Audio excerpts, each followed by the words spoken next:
People in the body, we really, really, really have to start just looking at everything in the spiritual realm first. Yes, we have a spiritual dimension and we have a natural dimension, but everything happens in a spiritual realm before it happens in a natural. So that's why we must take heed to the spirits that operate in people.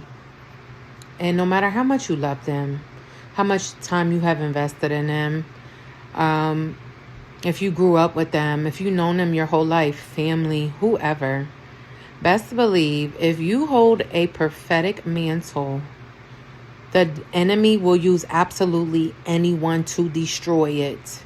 And if you carry something heavy, best to believe they're going to use the closest people to you. So start looking at everything in a spiritual, not in a paranoia way.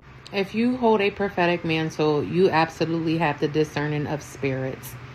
That just comes with the mantle. That gift comes first. And it starts at a very early age. So you have to start discerning the spirits. Literally everything. You have to know your atmospheres. You have to know when people are talking, like, it's not them. It's a spirit behind them. Especially if you know something is targeted to you from, you should know this by now. I'm really not going to even keep going on. We got to understand the spirits that are behind people in our atmosphere, period.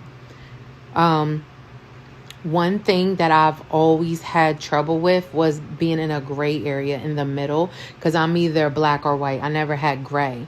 So when I love, you know what I mean? When I despise, I really despise.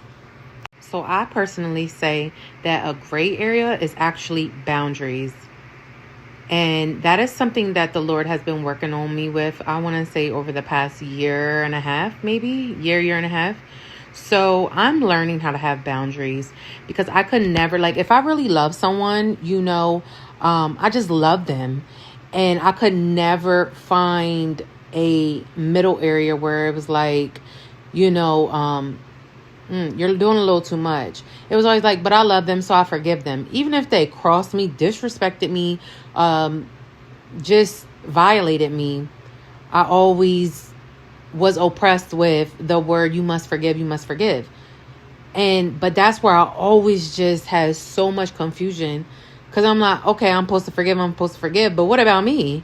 Like, so I'm supposed to just keep feeling like this and just letting them disrespect me because someone weaponized the scripture? So when I kind of will get fed up with people, I would just straight cut them off, block them, curse them out, whatever I had to do. And I just did not deal with people no more. And I might have said, oh, I forgive them, but I just straight cut them off. I'm like, nah, I either tolerated it or I just did not tolerate it no more. I never really was like, look, you're not going to do this to me anymore, but we can still be cool. I still love you. So I always struggled with that. Okay. So I believe the enemy really used that to his advantage in my life. And I'm really noticing now, okay, so the balance.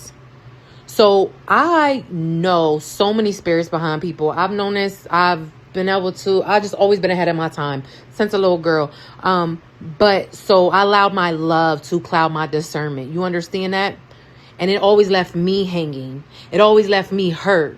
But now I'm learning to have that middle area, which is boundaries. So no longer will I let love cloud my. So I always let love cloud my discernment. Even though I knew. I'm like, I know I'm in danger. I know God said this. But I am just here to admit, I was in religion. Under oppression.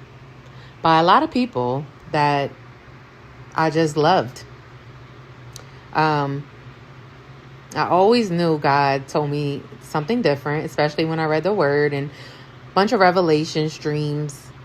But then because these people are also Christian too, and I love them and I have a high regard for them and I respect and honor them, their position, they would tell me something different.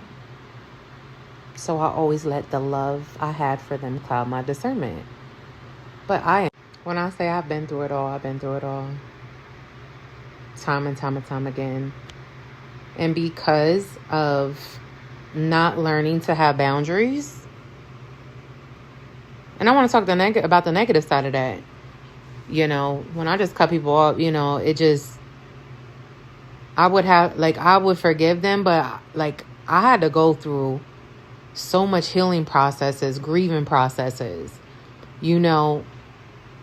But if I would have just had boundaries a long time ago and just stood firm, knowing the voice of God, what he spoke to me, what he revealed to me, is still standing firm and putting God above anybody. I don't care who you are, title, accolade, spouse, family member, church leader, pastor, whoever.